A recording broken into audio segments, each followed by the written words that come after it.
warahmatullahi wabarakatuh. Hari ini kita akan bertemu lagi dalam mata kuliah ekonomi manajerial. Hari ini kita akan membahas tentang sebuah bab, yaitu penentuan harga dalam praktek. Nah, apa sih penentuan harga dalam praktek di sini? Kita kenal dulu apa itu harga ya. Harga produk merupakan salah satu faktor yang penting bagi perusahaan karena terkait strategi perusahaan untuk dapat bertahan hidup dan untuk dapat bersaing dengan perusahaan yang lain. Nah, hal ini dikarenakan harga produk merupakan komponen yang dapat mempengaruhi secara langsung terhadap laba yang akan diperoleh oleh perusahaan. Nah, dari sudut pandang permintaan, penentuan harga produk akan mempengaruhi jumlah produk yang diminta oleh masyarakat. Semakin tinggi harga sebuah produk, maka masyarakat cenderung enggan untuk membeli produk tersebut. Nah, dari sudut penawaran ya, sudut pandang dari produsen, penentuan harga produk akan mempengaruhi jumlah produk yang ditawarkan, baik barang maupun jasa. Hal ini terkait dengan jumlah produk yang ditawarkan oleh perusahaan akan mempengaruhi biaya produksi. Nah, berdasarkan pada kondisi ini, maka penetapan harga suatu produk juga akan mempengaruhi pendapatan total dan biaya total dari perusahaan, yang pada akhirnya akan mempengaruhi laba dari perusahaan. Kemudian ada beberapa metode penetapan harga. Yang pertama adalah metode biaya ditambah dengan laba yang diinginkan. Kemudian penentuan harga didasarkan pada keseimbangan antara harga permintaan dan harga penawaran produk di pasar. Kemudian metode marginalis pricing pada kondisi ketidakpastian. Nah, saya lanjutkan. Metode biaya ditambah dengan laba yang diinginkan, yaitu metode ini dikenal dengan cost plus pricing method, yang dimana metode ini merupakan metode yang paling sederhana, yaitu produsen di dalam menetapkan harga produknya dengan cara biaya per unit ditambah dengan laba yang diinginkan. Nah, misalnya secara matematis sebagai berikut ya. Harga jual itu bisa diperoleh dari biaya per unit ditambah dengan laba yang diinginkan. Di sini saya contohkan. Misalnya diketahui biaya produk per unit sebesar 10.000. Nah, laba yang diinginkan sebesar 20% dari biaya produk. Jadi, untuk menjawab pertanyaan tersebut adalah 10.000 ditambah 20% dari 10.000, ketemu harga jualnya 12.000. Kemudian ada metode lain, yaitu metode biaya ditambah dengan laba yang diinginkan. Nah, selain metode yang sebelumnya saya jelaskan, nah ini adalah markup pricing method ya, berbeda dengan cost plus pricing method di mana banyak dipakai oleh produsen. Kalau metode markup pricing method ini pada umumnya banyak dipakai oleh para pedagang. Nah, secara matematis metode dapat dirumuskan sebagai berikut. Cukup mudah, tinggal harga jual kita bisa temukan di mana harga beli produk ditambah dengan laba yang kita inginkan.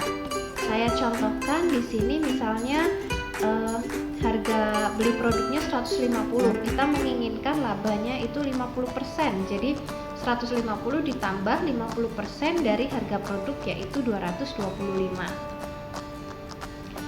Nah, kemudian penentuan harga didasarkan pada keseimbangan antara harga permintaan dan harga penawaran produk di pasar.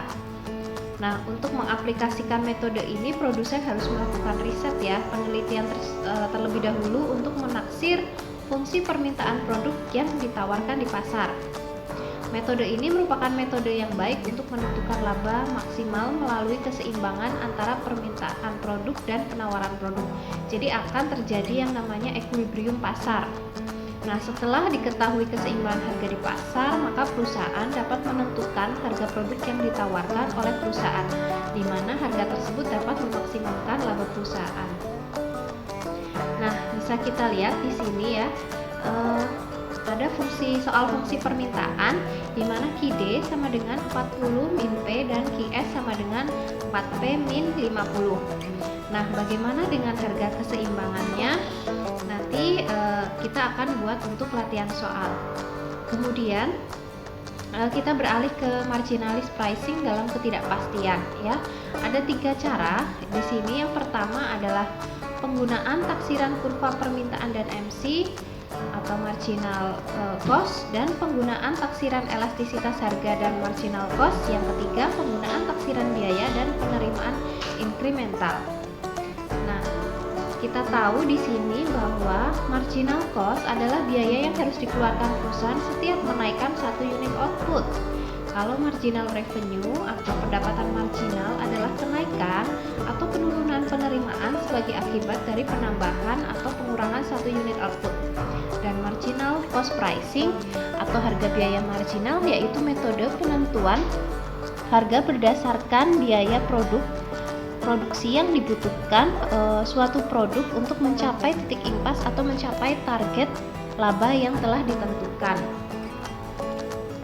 Nah, kemudian kita mempelajari yang pertama, yaitu penggunaan taksiran kurva permintaan dan MC atau marginal cost ya. Yang pertama, metode ini menggunakan taksiran fungsi permintaan untuk menentukan penerimaan marginal atau marginal revenue jika diasumsikan biaya marginal konstan pada kisaran output tertentu dengan menetapkan MR sama dengan MC, maka perusahaan dapat menentukan jumlah produk dan harga produk.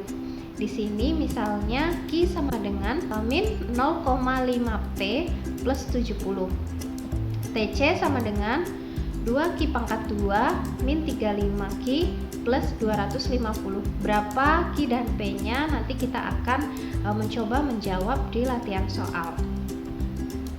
Kemudian berikutnya adalah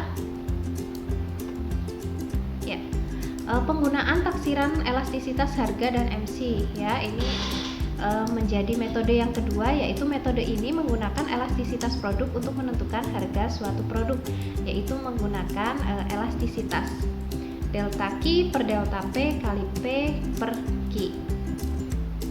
Selanjutnya ada metode yang ketiga, yaitu penggunaan taksiran biaya dan penerimaan incremental. Jika permintaan akan suatu produk sudah diketahui, maka perubahan jumlah output yang diminta akan menyebabkan perubahan harga produk tersebut. Misalnya pada harga Rp380, jumlah barang yang terjual sebanyak 12.000 unit, dan pada harga Rp350, jumlah barang yang terjual sebanyak 14.500 unit. Jika kita bandingkan antara kenaikan biaya incrementalnya, antara kenaikan biaya dengan kenaikan pendapatan pada setiap tingkat harga, maka perusahaan dapat memilih harga yang menghasilkan kontribusi maksimum. Metode penentuan harga semacam ini nampaknya hanya berdasarkan pada informasi. Hal ini berarti bahwa keputusan yang dihasilkan hanya berdasar pada informasi terbaik yang tersedia, dan seandainya informasi baru masuk, maka informasi tersebut akan menjadi basis untuk penentuan keputusan yang baru. Kemudian selanjutnya adalah penentuan harga dalam pasar yang mapan. Yang pertama adalah strategi posisi harga atau price positioning, yaitu penetapan harga pada metode ini lebih menekankan pada atribut-atribut yang melekat pada produk tersebut. Misalnya, posisi harga di sini sebuah produk itu cukup tinggi harganya. Kenapa? Karena ada atribut-atribut yang melekat. Misalnya dari sebuah tas, bahan bakunya dari kulit buaya, atau di sebuah pakaian itu terdapat diamondnya, misalnya, itu bisa masuk ke dalam strategi posisi harga. Jadi harga barang itu bisa menjadi mahal karena atribut-atribut yang melekat pada produk. Kemudian ada strategi lini. Penetapan harga pada metode ini lebih menekankan pada laba tambahan yang melekat dari sebuah produk ya, di mana terjadi sebuah markup berdasarkan pada elastisitas permintaan produk. Nah, di sini saya contohkan misalnya produk-produk yang tergolong dalam inelastis ya, barang-barang yang inelastis. Jadi berapapun harga barang tersebut, maka tidak akan terlalu mempengaruhi dari permintaan. Misalnya barang-barang kebutuhan pokok itu cenderung inelastis. Nah, jadi ketika ada kenaikan harga akan menyebabkan pergeseran atau penurunan dari tingkat permintaan tidak terlalu signifikan. Kemudian Harga selanjutnya adalah penetapan harga dalam pasar yang mapan. Yang ketiga ada penetapan harga untuk menduga kualitas. Penetapan harga pada metode ini lebih menekankan pada asumsi sebagian besar masyarakat yang cenderung harga suatu produk akan mencerminkan kualitas produk tersebut. Jadi sebuah barang akan dinilai dari harga. Ketika harga itu tinggi, maka masyarakat akan percaya bahwa kualitas produk tersebut juga baik.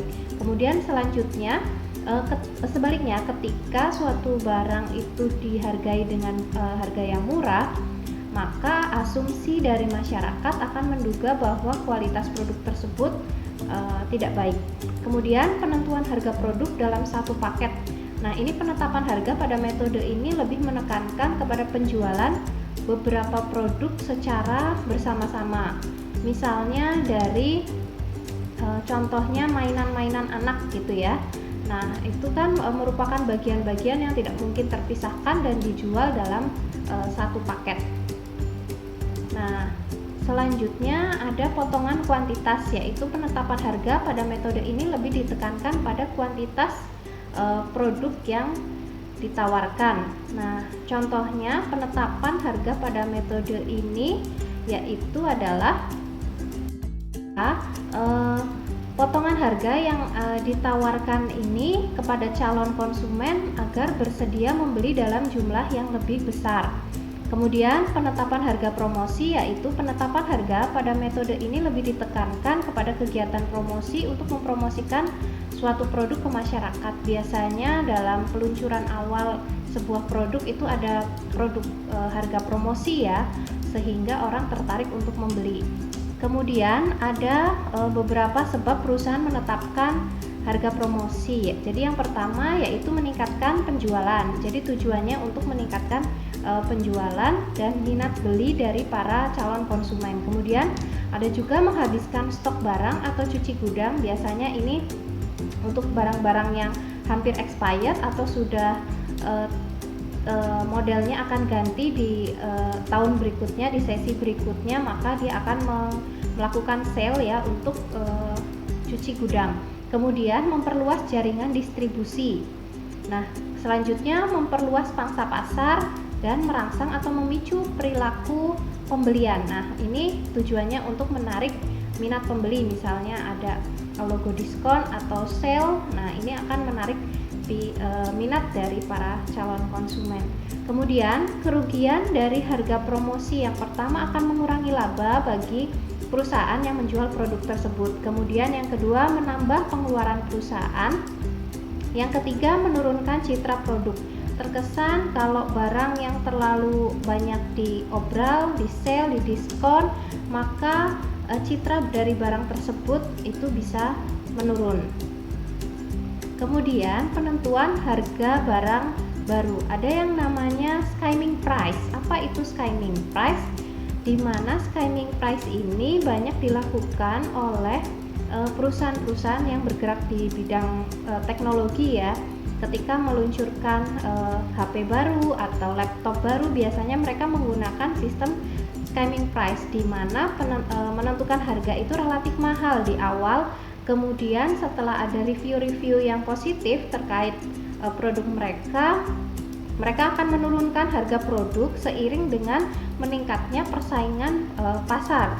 Makanya kebanyakan barang-barang elektronik itu lama-kelamaan harganya akan semakin murah, karena tujuan dari perusahaan yang pertama skimming price gitu ya, harganya mahal, meningkatkan gengsi si pemakainya. Kemudian setelah ditiru oleh berbagai macam perusahaan yang lain, kemudian mereka bersaing dan perusahaan tersebut akan menurunkan harga dari barang elektronik tersebut. Kemudian ada penetration price, yaitu menentukan harga yang relatif murah. Ini sangat menarik bagi para calon pembeli. Kemudian ada bentuk-bentuk pasar. Nah, ini yang terakhir, ada pasar persaingan sempurna yang kemarin sudah kita bahas ya di sesi sebelumnya, yaitu produsen sebagai price taker atau pengikut harga, dan ada pasar monopoli atau oligopoli di mana produsen bertindak sebagai price maker atau penentu harga. Baik, selanjutnya untuk diskusi selanjutnya akan kita lanjutkan di grup WA. Selamat siang. Wassalamualaikum warahmatullahi wabarakatuh.